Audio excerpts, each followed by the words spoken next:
after Jack graduated and left, would help me evaluate referees he always sat way up high behind me, and he had a New York accent, was easily heard, and he probably saved me a few technical fouls because they could hear him better than they could hear me.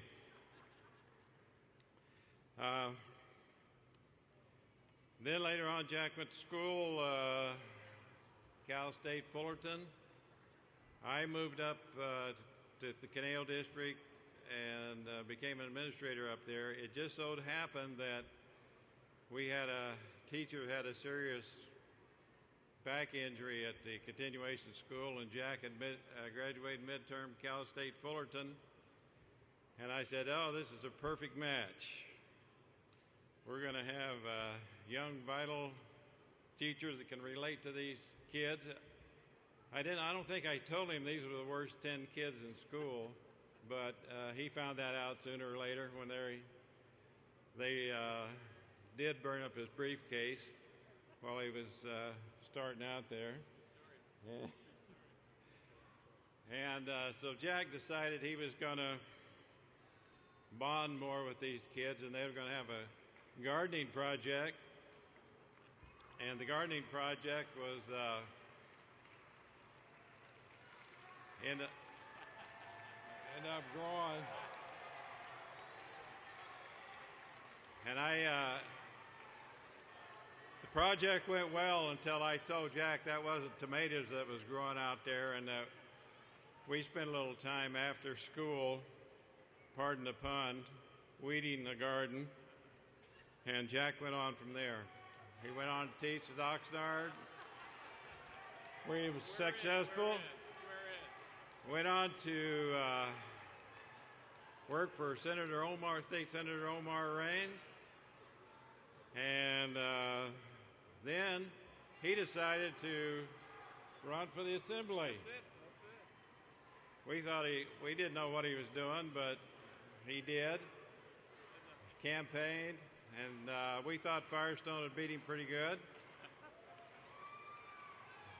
but that didn't happen. I just got the signal. We're in. You're in. We're in. We're in. Thank you. All right. Thanks, Coach Jack Ollie. McConnell. Thanks, Coach Ollie. Thanks, man. You never thought you'd be doing this, Democratic I convention? know we're meeting at Staples Center. Thank you, Coach Ollie. Thank you. Thank you, everybody.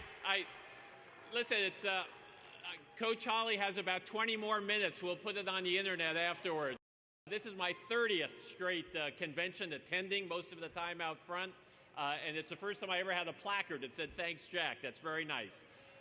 I also want to thank my family who's here, my wife, Dory, who's with us today. Dory, I just saw down here doing great. My sister, Nancy, and my mom, Ruth. Nancy's a former, very proud of her with Coach Holly.